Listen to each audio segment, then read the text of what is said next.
As Barbados marches towards Republican status, finally rescinding the Queen as their head of state, the island has been taking steps to reckon with its colonial past in ways unimaginable a decade ago.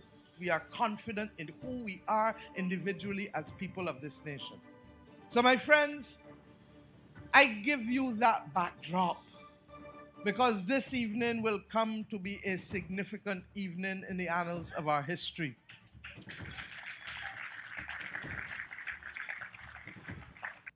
Last week, Prime Minister Mia Mottley led a ceremony in Bridgetown which removed the British Naval Admiral's statue and colonizer Lord Horatio Nelson, a fixture in the middle of Bridgetown erected on March 22, 1813, to commemorate Nelson's role in the Battle of Trafalgar. Last week's milestone could not have been possible without the activism and advocacy of social justice activist Alex Downs and others. I mean, this is an area that's supposed to reflect our national heroes in Barbados, but we have somebody who was pro-slavery.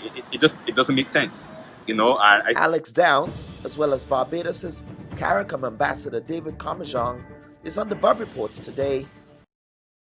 As Barbados marches towards Republican status, finally rescinding the Queen as their head of state, the island has been taking steps to reckon with its colonial past in ways unimaginable a decade ago. We are confident in who we are individually as people of this nation. So, my friends, I give you that backdrop because this evening will come to be a significant evening in the annals of our history.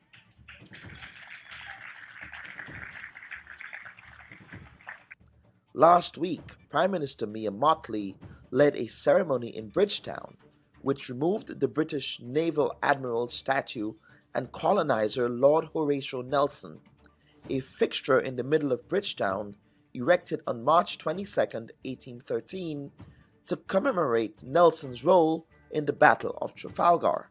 Last week's milestone could not have been possible without the activism and advocacy of social justice activist Alex Downs and others. I mean, this is an area that's supposed to reflect our national heroes in Barbados, but we have somebody who was pro-slavery. It doesn't make sense, you know. And Alex Downs, as well as Barbados's CARICOM ambassador David Comajong, is on the Bub Reports today to speak of the significance of last week's events in the context of Barbados's push towards republicanism. Over in Grenada, some in civil society have started a petition calling on state authorities to release a Ghanaian asylum seeker who has been imprisoned at Richmond Hill for more than a year, awaiting the outcome of an asylum request he made upon entering Grenada. It is alleged that the Ghanaian national fled his home country, fearing persecution, and was charged for entering Grenada illegally. This is the second high-profile asylum case to receive national attention following the case of the Cameroonian refugee claimant whose claim was recently adjudicated by the United Nations High Commission on Refugees. Here to discuss this issue are Rolanda McQueen, entrepreneur, and migration consultant Dr. Cleophas Justin Pear. It's Sunday, November 22nd, 2020, and welcome to the Bub Report. Good morning, everyone, and let me take this opportunity to welcome our viewers and listeners here in the diaspora and around the Caribbean to another installment of the Bub Report. I am happy to be joined today by my first panel from the beautiful island of Barbados. Last week, Barbados engaged in a very significant activity, the removal of the statue of a colonizer, someone who advocated for slavery and someone who is celebrated in British colonialism, British colonial history as a great naval, commissioner. And so I'm happy to be joined this morning by Ambassador David Carmajan. He's Barbados's ambassador to CARICOM, as well as Alex Downs. He's a communication specialist and social justice activist. Gentlemen, good morning and welcome to the Bub Report. Good morning. It's a pleasure to be here. Okay. Let us put into context the significance of last week's event in Barbados. The Prime Minister, Mia Mottley, she heralded this event. But Alex, I want to begin with you. What motivated you to start this petition for the removal of that statue?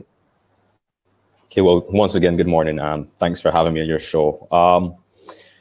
The discussion around the statue for me really was a part of something, a bigger picture. It's a part of understanding our history, our culture, where we want to be as a country, who we are as a people.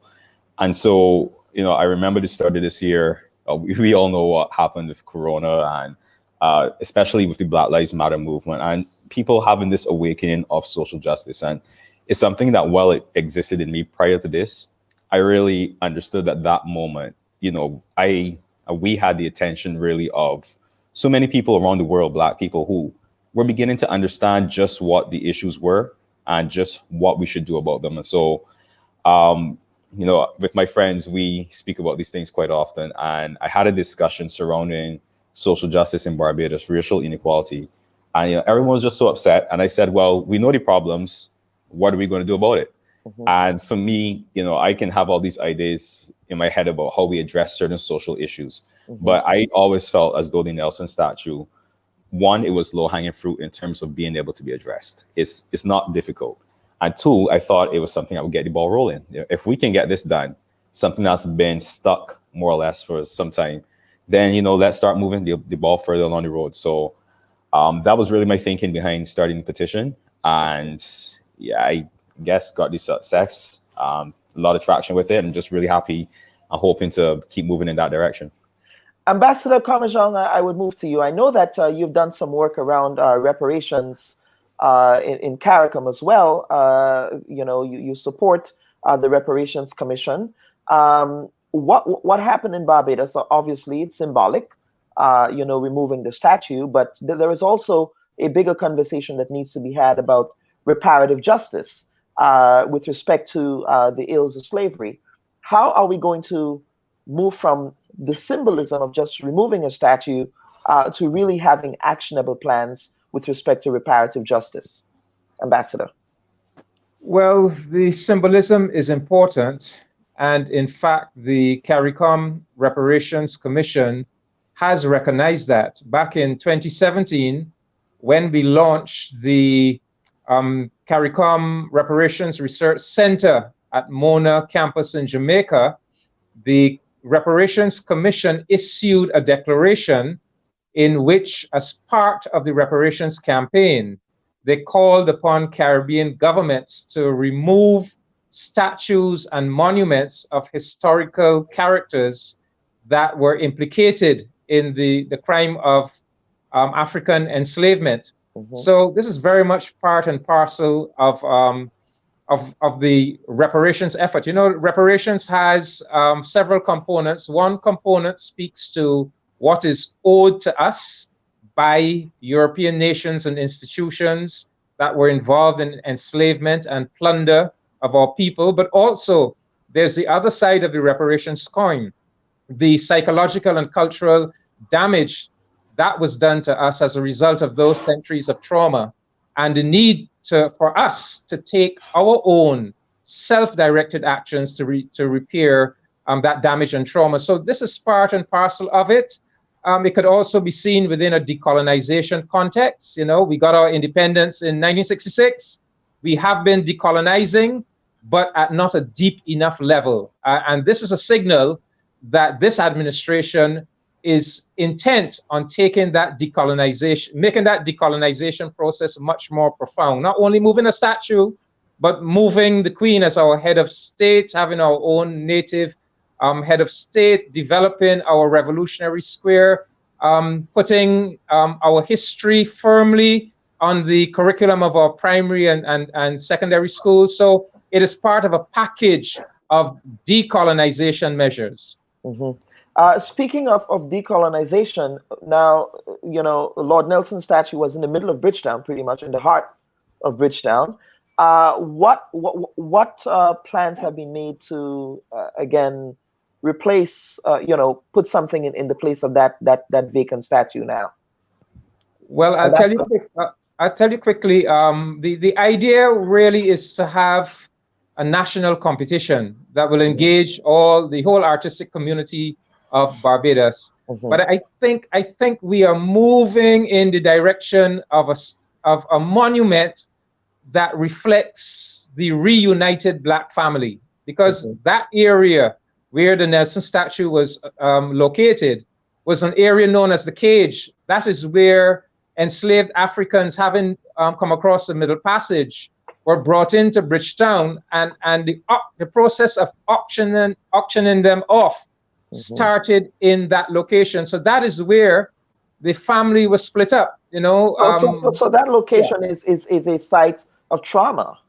Yes. So trauma. Yeah. Yeah. So we may very well move in the direction of a monument that symbolizes the reconnection of the Black family. The man, the woman, the children. So we'll see, but it'll be an exciting process, challenging the artistic community of Barbados to come up with the right idea.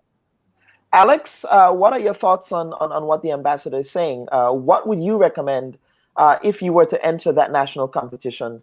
What would you recommend to go in the place of Nelson? Well, the idea of the Black family is so touching and fitting in so many levels, as the ambassador would have pointed out. That area in particular has so much historical context behind it. And that's what also made the statue of Lord Nelson being there even more insulting to the people of Barbados, is that you had an area where we were essentially, they attempted to dehumanize us after coming over the Middle Passage. And in that area, then you erect a statue of someone who was pro this activity. And so having something to symbolize the reunion of the Black family, a Black healing, in fact, I think that's really, really apt. And the interim discussions, as the ambassador would have said, in terms of having the art hosted there, the art movement in Barbados is one that has gone from strength to strength. And it's been touching on so many of the key areas of Black consciousness, social justice, and so on. And so there are a lot of, people, young and older, who have their art, ready to display, and they do so. And having that in National Hero Square, I think gives them the opportunity not just to showcase what they are working on, but also gives Barbadians in the general population an idea as to this is what our artistic culture is. And so once again, I think that's another great idea. Now, Ambassador, your Governor General in the last throne speech announced a push toward republicanism. Would that require any kind of constitutional changes to the Barbadian Constitution? And what is that process looking like? Yes, it will require the amendment of our Constitution. But fortunately for us, the ruling Barbados Labour Party has 29 of the 30 seats in Parliament. So you would have a 2/3 by default. Yeah, the 2/3. We already have the 2/3 majority, so that's not a problem. So it is straight ahead. We are gonna make this change on or before our next Independence Day, 30th of November, 2021. So we are on our way. That's good. That's very good. And certainly, hopefully, that would also be a signal for other former colonized islands. What are your thoughts on that? Do you think? Yes. Barbados should not be seen in a vacuum. We are part of a Caribbean family of nations. We are part of the Caribbean community, CARICOM. We are all engaged in the task of building our Caribbean civilization. So it's just so so inspiring what is happening in Barbados. But we one of the reasons we wanted to have this thing live stream, the moving of the Nelson statue, is that we understand that it has significance and implications for all of our brother and sister Caribbean countries. So it is my own, speaking for myself, my hope that Barbados moving to, I'm not even saying republicanism, but simply having a native head of state will inspire a similar movement right across the Caribbean community. It's incongruous that we are gonna develop a Caribbean civilization, but units within that civilization are going to have the Queen of England or the Monarch of England as our head of state. You know, there's something very incongruous about that, and we need to correct it. Alex, final thoughts from you. Listen, that move to this discussion of becoming a republic it's an amazing discussion to have, first of all, and I commend the government for actually moving the ball to getting it done, because it's something that we've discussed every year, every 2 years. Is something that is discussed, but actually making moves to make it happen is for me as a Barbadian, makes me so proud, because you know, some people I talk with, they talk about these things are just symbolic gestures. You know, nothing's going to change if you move the statue. Nothing's going to change if you become a republic. It's going to be same day, you know. And to that, I say symbolism matters. You may not recognize it on the surface level, but on a deeper aspect, symbolism matters. And I know that it matters because when you look at yourself, you know, we have all these like remnants of colonialism still in our society. And some of them we just gloss over, some of them we acknowledge deeply as issues, and everyone can admit that. But I think like this move to becoming a republic, or even just removing the Queen as the head of state, that sends a signal to the people, that sends a signal to the wider world, and that sends a signal to the Caribbean as well, which, as the ambassador said, we are part of the CARICOM community. I hope it's one that other CARICOM countries take a look at what they have within themselves and look at how they can develop culturally and look at their historical identities and move forward, if not in a similar vein, but one where they can start to, you know, relook some of the wounds that colonialism has left open and move forward in a better light. Gentlemen, this was certainly an enlightening discussion.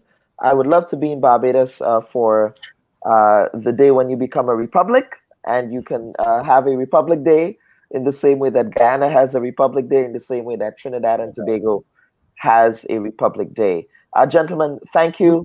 You have an open invitation, you know. You have an open invitation to be there on that historic day next year. Absolutely. And please invite your Prime Minister to the Bub Report. Mia Motley, we would love to have her on for an extensive discussion on her campaign of decolonization in Barbados, which I believe is also having an impact in the rest of the Caribbean. Gentlemen, thank you, and enjoy your Sunday. Folks, stay with us. We will be right back. Bye-bye. Okay. Thank you very much.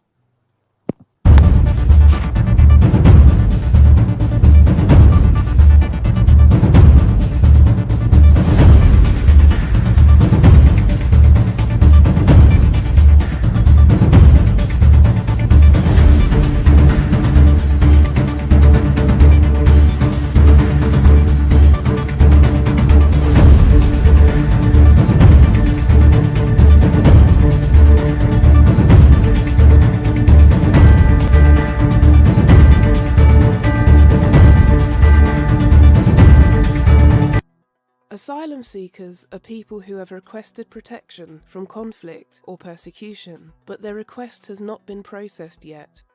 People lodge an asylum application at a relevant authority of a host country, for example, a local asylum office. From this moment on, they are recognised as an asylum seeker. To prove that their request for protection is legitimate, asylum seekers go through a lengthy process. Trained officials will usually conduct a detailed interview with the asylum seeker. The interview helps them find out where the asylum seeker has come from and why they fled. Besides the interview, asylum seekers are usually asked to present identity documents and other materials supporting their application. That can be a passport, a birth certificate, or a marriage certificate. Next, the asylum authority will assess the credibility of the information provided by the asylum seeker. In particular, that means to find out the reasons why they fled and what risks they would face should they return. Processing an asylum application can take a long time. Whilst they wait, asylum seekers usually stay in the host country. In most cases, they have a right to the daily essentials: a place to sleep, meals, and healthcare. Despite this support, life as an asylum seeker can be full of challenges. Many asylum seekers stay in facilities with less privacy than in a private home. Whilst their asylum application is being verified, many of them live with unanswered questions and uncertainties on their status. During the procedure, they may not have permission to work and earn a living and to do other important things in life. Once the whole procedure is complete and every bit of information has been checked, the asylum authority will take a decision. If an asylum claim is rejected, asylum seekers are asked to return to their country and may get assistance to do so. Others try to appeal against the decision. If, however, the asylum claim is accepted, the asylum seeker will be granted protection. This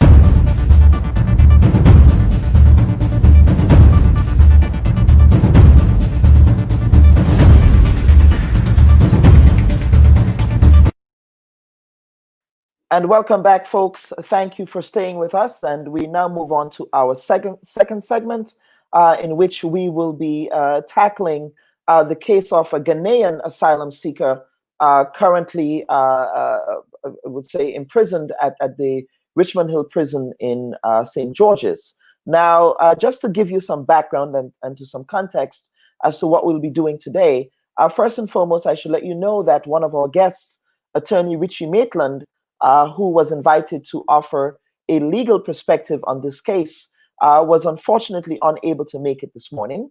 And so that is why we do not have a legal representative here. But I should also let you know that the Bub Report attempted to reach out to Mr. Robert Branch. He is the United Nations High Commissioner on Refugees representative in Grenada, who is responsible for interviewing potential asylum claimants on island. Mr. Branch declined to appear, citing not receiving permission from his superiors. I then reached out to the head of community relations, that is Inspector Vanny Cohen, who then directed me to the Ministry of National Security. Eventually, I was able to contact the Attorney General of Grenada, Darshan Ramdani, who was able to give us some bigger context to this story. And before I get to the guests, I just have to make these points. Based on the conversation I had with Attorney General Ramdani, the person in question entered Grenada illegally. And again, the government's position is that they do not know how this gentleman entered Grenada. And so there was no documentation of him entering the country. And so as a result, he was charged for entering Grenada illegally.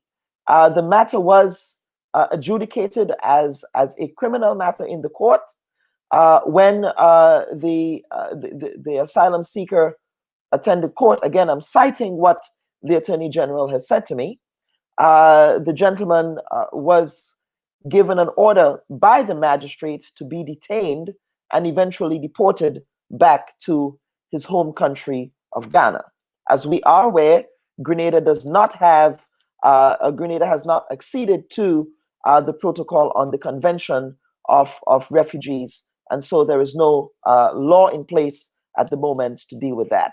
The Attorney General, however, did indicate to me that this matter would be getting the attention of the Grenada cabinet in short order, and so we have to watch the space for that. But this morning, I want to welcome my guest for this segment, Ms. Rolanda McQueen, who is the CEO of Mount Pure, Grenada, as well as Mr. Justin Pear. Mr. Pear, we cannot see your camera, so if you can kindly turn your camera on so that we can, there you are, we can have this discussion. Let me thank you folks for for appearing on the Bub Report this morning to have this discussion. Now, Ms. McQueen, I'm going to start with you because I know that you actually engaged a previous asylum seeker or two asylum seekers in Grenada. So could you tell me how you got involved in engaging these people in the first place? Good morning, Mr. Bob, and how are you today? I'm doing well. I got involved when Kitaka, friends and neighbor family of mine, got arrested because he broke the COVID law. Mm-hmm. And when he was arrested, he came out and I went to stand bail for him. And when I was there, I saw a very troubled young man. And that's why I always say, sometimes, it's only a mother sometimes that could recognize the pain of people. And when I said I was going to stand bail for him because I thought he was just a young guy that, maybe didn't wanted to get out of there. And Kitaka said to me, no, Miss McQueen, there is much more than that. And then he said to me, when we got out of the station, he was a refugee. He'd been in custody for, I think it was for 4 weeks. And the treatment that was meted out to him at the police station, that broke my heart because I saw my son. I've seen all around the world, I don't know, that the plight of our African brothers and sisters and babies, where they've been left to drown in the sea. People just don't care about them. And I couldn't believe that a young man that came through exactly the same route like our ancestors was treated that way. And I thought I couldn't sit by and don't get involved.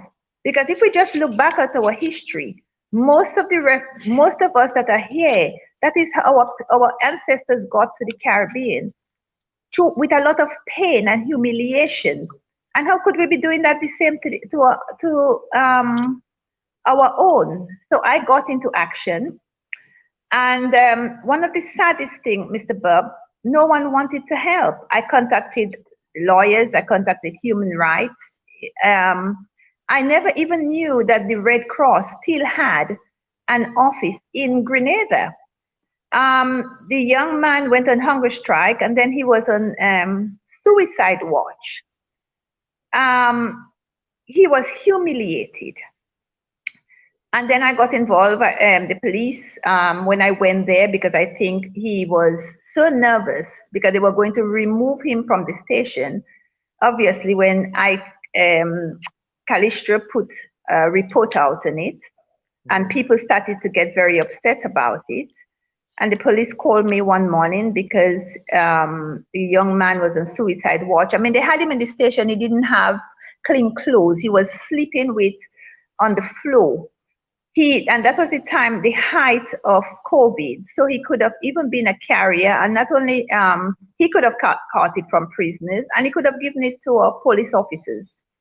Anyway, I went down there and it was a sad sight to see when Grenada is known as the island, the most welcoming island in the Caribbean, to see a young man that could have been my son, thinking, distressed, scared. He was prepared because where he coming from, when you see a policeman, a woman, that is the time your life has come to an end. And Ms. McQueen, stick a pin. Mr. Pei, I want to get to you. Just to pick up on, I guess, the due process issues here that Ms. McQueen is speaking about. But Mr. Pei, I know that you are involved in, international migration work. Are you seeing a pattern where the Caribbean is becoming a hotspot for migration from Africa in this period? I mean, I've been doing some research for this program. I noticed that within the last, I would say, 5 to 7 years, there has been increased migration from parts of Africa into places like Brazil, in Central America, and in some parts of the Caribbean. Mr. Pei? Yes. Are you hearing me? Yes, I can hear you. Yes, good morning, everyone, and good morning to my fellow listeners all over the world. Sir, Mr. Bob, I want to thank you for allowing me to speak. Even though I'm not a lawyer or I'm not no way involved in politics, I will definitely try to assist as much as possible. As I said, I'm a Grenadian, so I will try to help. Uh, with regard to your question in terms of if there is an increase in migration, refugees, asylum seekers, smugglers within the region, Mhm. from my knowledge, as I said, I'm talking about the knowledge of the person who has done one of the largest, in fact, one of the three largest migration um, projects in the Caribbean, coming looking at first of all the Turks and Caicos National Skills Audit and Migration Survey in 2016, the PAHO regional migration, health migration of the migration of health workers in the 27 countries of the Caribbean in 2018, and last year we had a project with CARIFORUM and CARICOM.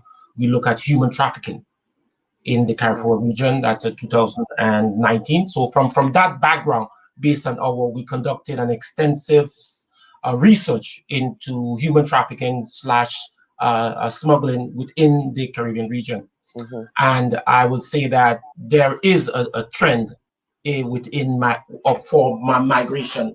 There is an uptick. I would say from a recent report, we found that there are many routes within the Caribbean region. There are about 24 major routes, Mhm. human trafficking, smuggling routes within the region.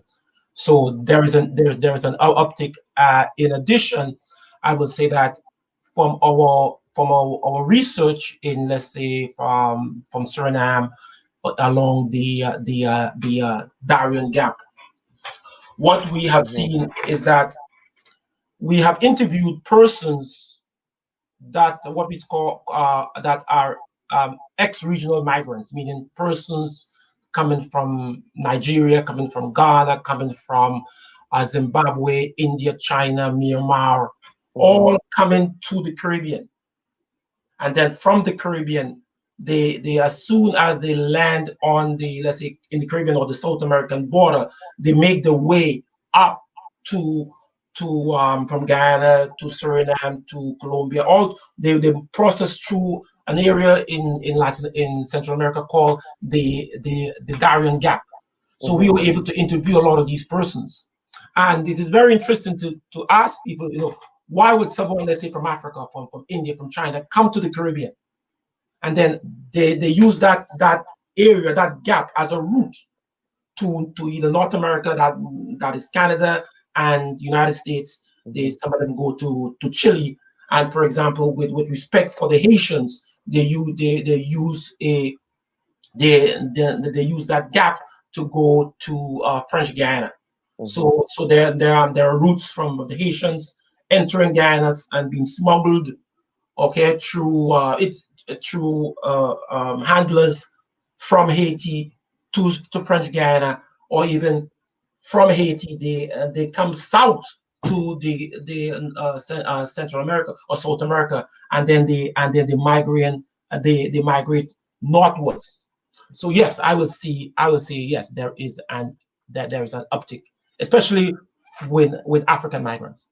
And before I get back to Miss McQueen, but Mr. Pear, there is a principle of non-refoulement, which says the principle says pretty much in essence that countries that receive refugee claimants are not obligated to repatriate that refugee claimant to their origin, their home country. Yes. But the Caribbean, a lot of Caribbean countries, including Grenada, have not signed on to that particular clause within international law. And Right. so, as it stands now, a country like Grenada, they're not obligated to, as a matter of law, engage in any kind of refugee adjudication, except if it's administered by the United Nations High Commission on Refugees. Right, So it would right. appear that Grenada is experiencing a sort of catch-22 situation as well. Okay, well, yes, I mean, like, for example, well, Grenada is a sovereign country. Grenada has a right to, its authorities can make any decision that they can. So, because it's sovereign, it has the ability to do what it likes, well, within a specific context. But historically, the refugees have been to Grenada based on our data. I think there were 5 refugees that had entered Grenada, but the government was very supportive of the refugees. What the government had done was they had encountered a third party. Mm-hmm. Okay, and the countries, the third party, the government allowed the refugee/asylum seeker to be repatriated to a third country. So even though the government has not signed on, but the government still acts in goodwill Mm-hmm. in terms of looking after the plight of refugees.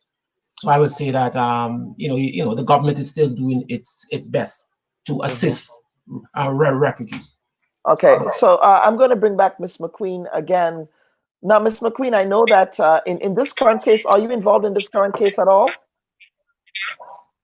Yes, I knew about, I think I was the first person outside maybe immigration that knew about this refugee. Because when the first refugee were released in my custody, I was told about the other refugee by immigration, the immigration official that was there. And I was told that after the coronavirus, ceased down, they were going to release him to me, and I was happy to assist and take him in, and help him out in any way I can.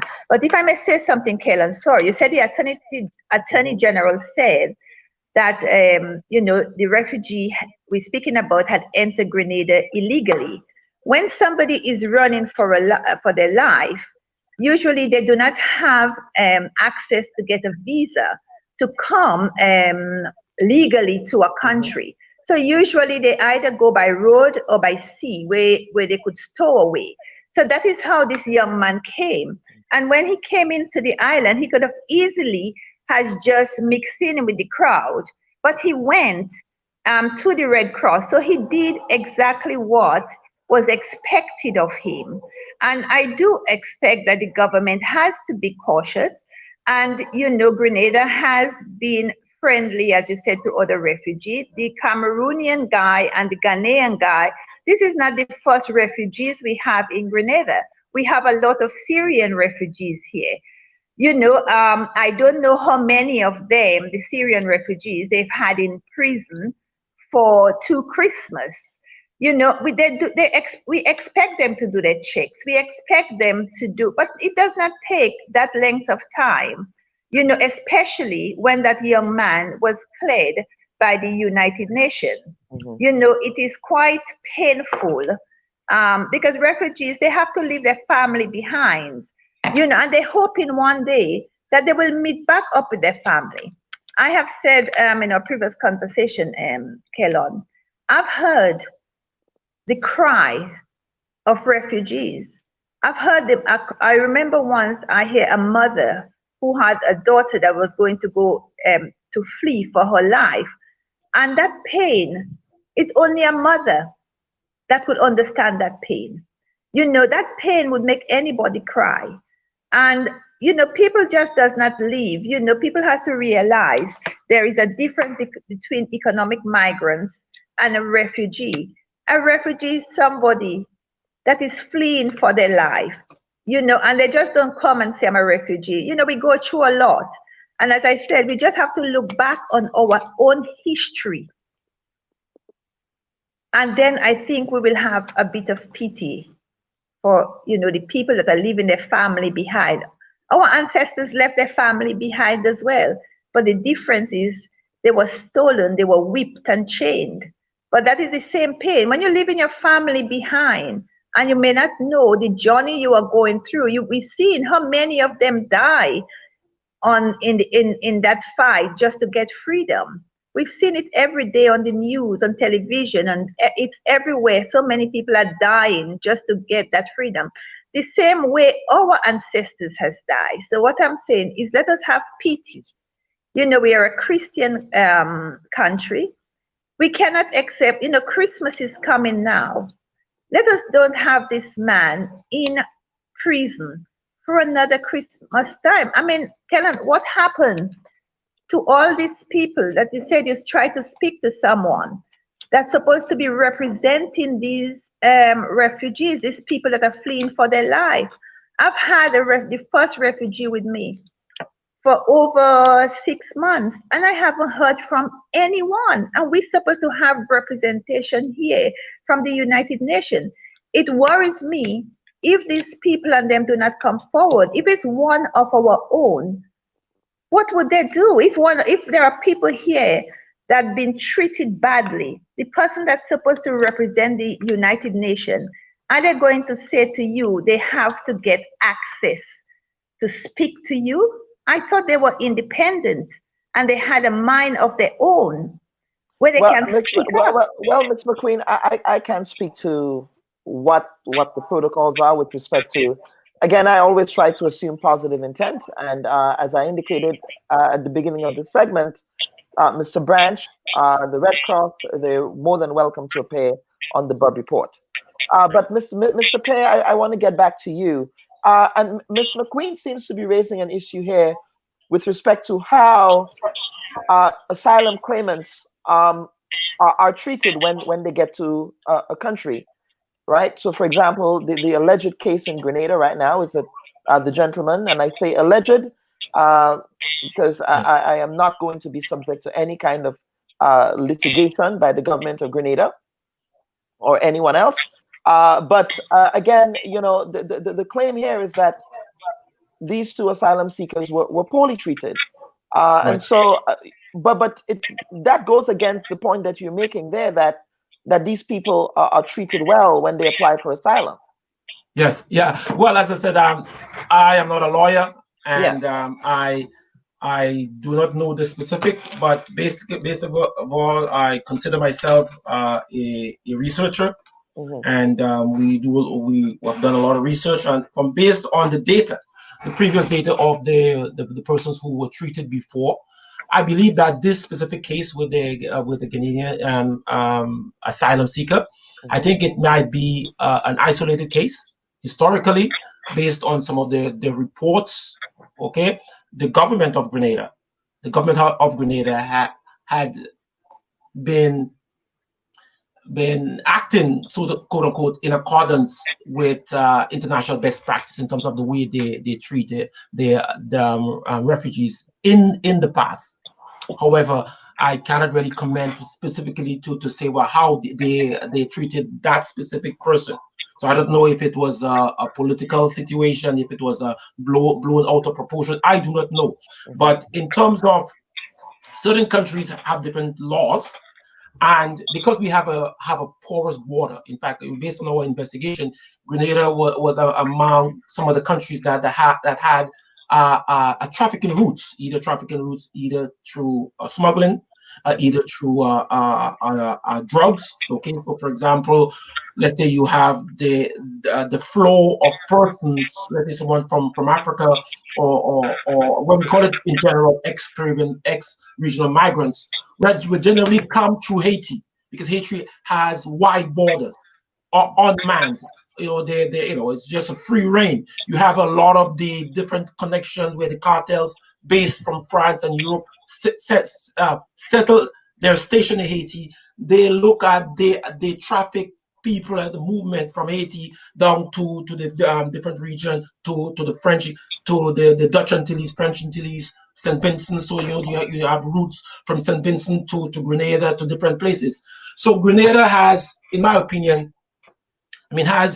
has a right, okay, and also a responsibility to take care of its citizens and to protect its borders. So if I was, let's say, a Grenadian official, I'm not a Grenadian official, but I'm saying that what we can do, should have been concerned with how someone get into your country without proper documentation. So that is definitely a red flag. That is evidence to see that there, as we found out in our research, that Grenada forms part of the route, okay, a smuggling route of persons, okay, from north to the southern Caribbean border. So the southern Caribbean, the continent, Suriname, Guyana, Venezuela, and then when they come there, they then find their way. Okay, because historically there have been over about 879,000 refugees have came from the last 30 years from the Caribbean. So the Caribbean has historically there's a pattern of refugees coming from the Caribbean and through the Caribbean. And I think that if someone comes to my country or to your country, the United States, without proper documentation, I think that the government, okay, I'm not, as I said, I'm not sided for anyone, but I think that the government has a right to know and explore and interview that person to see the various routes where that person, how that person managed to come, who got him there. And so I think that the government has a right, because historically in 2013-12 there were cases of persons, some Nepalese students were smuggled into Grenada from St. Lucia. So I think that the government has a right to investigate the person. I cannot tell government what to do, but I mean, if the government sees that as a criminal issue, and that has to be undertaken. And that can be undertaken by ratifying the Convention on Refugees, which not only Grenada but a number of Caribbean countries have not ratified. Yes. All right, so let's take a pin, folks. We'll be right back.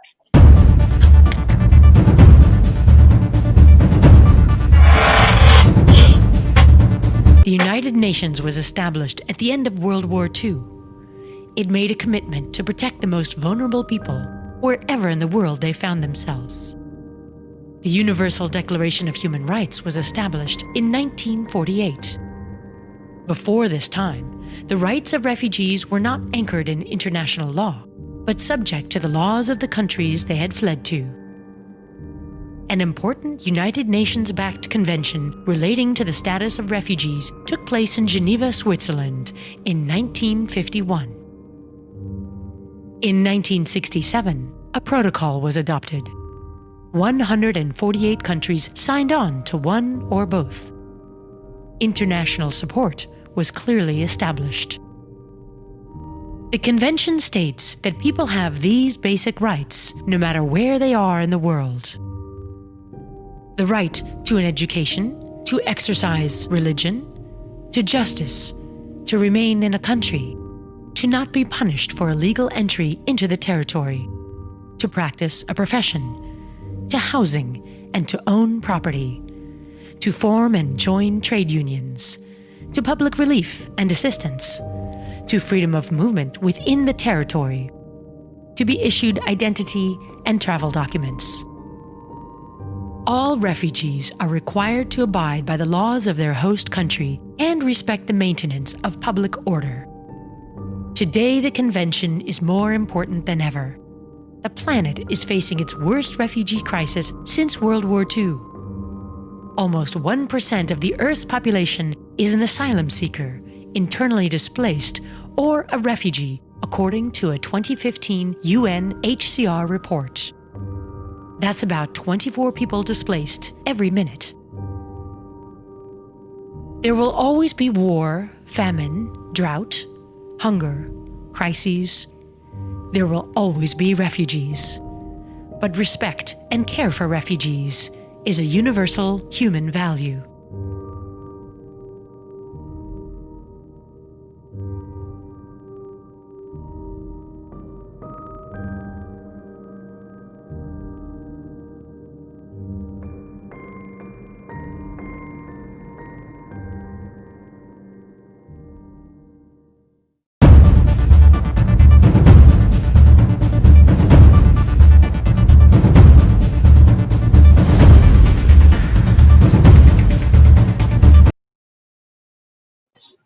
And welcome back, folks. Thank you for staying with us. Ms. McQueen, now, if again, the Attorney General indicated that they were going to be making representation to the cabinet on this issue. If the cabinet gives a commitment to release the Ghanaian asylum seeker from Richmond Hill Prison, would you commit to providing a safe shelter for this gentleman? Really happy that it is going to go to the cabinet. I do believe once our prime minister I would like him to read this young guy document. And I really believe once the prime minister see the young man document, he will release him. And I will be at the prison door to welcome him in. As I said, I would not expect anyone from Grenada to help him financially. I would be happy to do that. And I'm really excited that it is going to cabinet because I believe the prime minister will do something about it. Mm-hmm. All right, Ms. McQueen, I know that you currently have another refugee in your possession. Well, that's not the right word. I shouldn't say possession. I do, that's not property. That is a human being. I apologize for that. But how has the experience been for him? It could, one of the things he has said, this young man I have, he calls me mom. Mm-hmm. And he's he's a very spiritual young man. And one of the things he had said to me is, it says in the Bible, I don't know which part of the Bible, it says, when a nation opens its doors to a stranger, they may be opening the door to an angel. And, it's a pleasure that I was able to be that one to open my door to him. It fills my heart with love and with gladness. I don't know, later on down the road, what I said to him? He said to me, Mom, what can I do for you? And I said, nothing. I said, the love I extend to you, you will meet somebody on life journey, extend that same love to them. Mm-hmm. And that's all I want to do. As I say, we shall pass through this world but once. So any goodness or kindness we can show to another human being, let us do it now, because we shall not pass this way again. Mm-hmm. Mm-hmm. Mr. Pear? As I said, I believe that just from my data collection, I believe that this case could be an isolated case. Okay, it could be an isolated case because historically, when refugees came to Grenada, okay, the government has always provided good and proper accommodation and acceptance for previous refugees. So and then they were repatriated to a third country. So I mean, I said I do not know what is the situation. I mean, I do not have enough data to make an informed scientific decision on that. But I said that this situation is very unusual. And because I wish the lawyer maybe was here, or maybe Mr. Branch or someone in the government could have maybe say something more on it. But from my vantage point, I found that it was this situation seemed to be isolated, because that's not the history of Grenada in dealing with refugees / asylum seekers. Even though even though that we know that the government and the Caribbean government have to be more and more cautious about issues relating to refugees, because based on data, as I said, they're about we recently did one of the largest human trafficking and migration study within the region. So from the data that we have received, and the data from some of the interviews with the persons, the ex-regional migrants mm-hmm. that are using this country, this Caribbean, this route, we as a country, as a region, we have to be more sensitive and more aware. of one of one study. But it also is a delicate balancing act, right? Yes. You know, ensuring that you are addressing the concerns, Dr. Pear, that you raised with respect to human trafficking, Yes. right? Economic migrants versus persons who are genuinely fearing for their lives and genuinely fleeing their home countries. Right. Yes. Yes. Yes. Yeah. Yes. You have to make that distinction. And as I said, it's a thin line. I think that's why persons who there's a process there, the UNHCR have a process in terms of vetting migrants. Okay, the refugees to interview them to make sure that they are really refugees. And in the case of this person in Grenada, I do not know the circumstances, the peculiar circumstances, but based on public available information, he came to Grenada. He did not come to Grenada through the proper migration channels. All right, let's get to some comments here. You know, and obviously I can get you guys to respond if you choose to. But Margaret Francis says, for those who always like to claim that Grenada is a Christian nation, the Bible is very clear about your responsibility to the stranger and refugee. You are to take them in. But then again, Grenada is a Christian country only when it is convenient to them. Hypocrites, not my words, the words of Margaret Francis. Jose Ernesto says, I applaud this lady for extending a hand to another human being who's looking for a better life in a foreign land, as we who traveled out of Grenada. I suppose he's making reference to Grenadians who migrated as well for what we call greener pastures, right? Grenadians here in the United States, Canada, the UK, and other countries. Leo Lenny Edwards says, they also need to think about a sustainable plan. To rely on Ms. McQueen is a lot noble and grateful, but maybe not sustainable in the event that displaced people are coming to Grenada. And that's a very good point, right? So what plan would they in place if there happens to be an increase or increased influx in asylum seekers onto an island that only has a population of approximately 100,000 people? Let's see here. Let me get to some other comments. Cassandra Michelle says, let us remember that anyone on Grenadian soil is protected by the Constitution of Grenada. All right. And Bob Marisho finally says, two of my very best friends from school days, Amando Fakre of Syrian extraction and Chafik Aboud, Beirut, Lebanon, were they refugees? Possibly, but they made their contribution and moved on.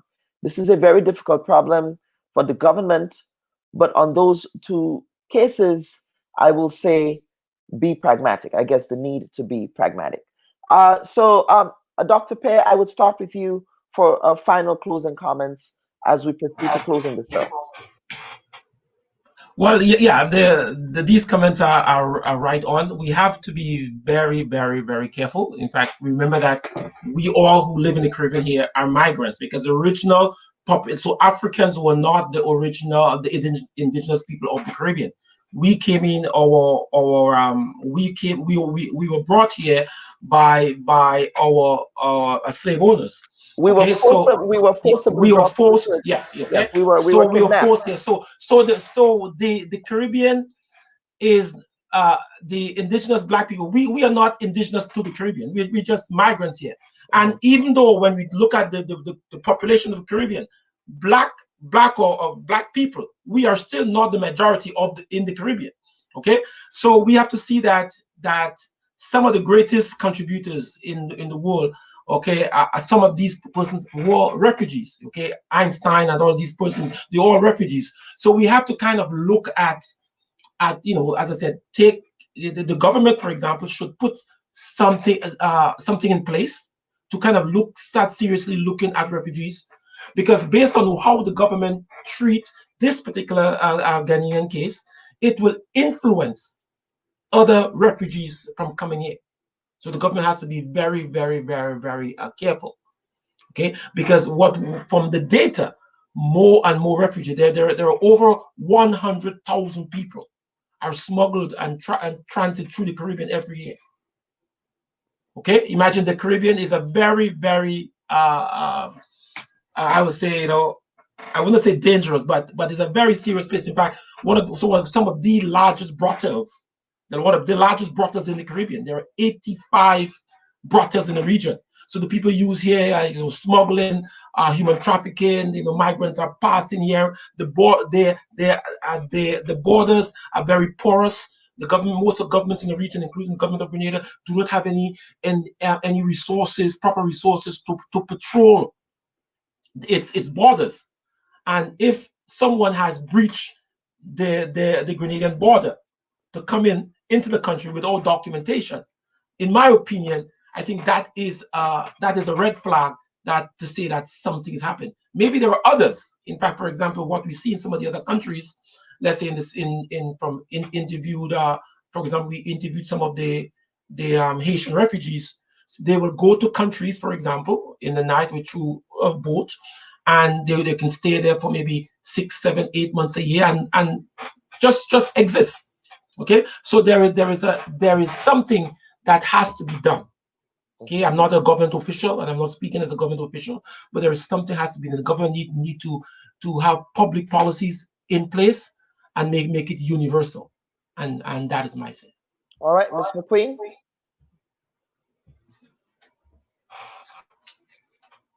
Usually victim of inconsistency and discrimination, whether it's xenophobia, racism, and I would just like my Grenadians to remember our history.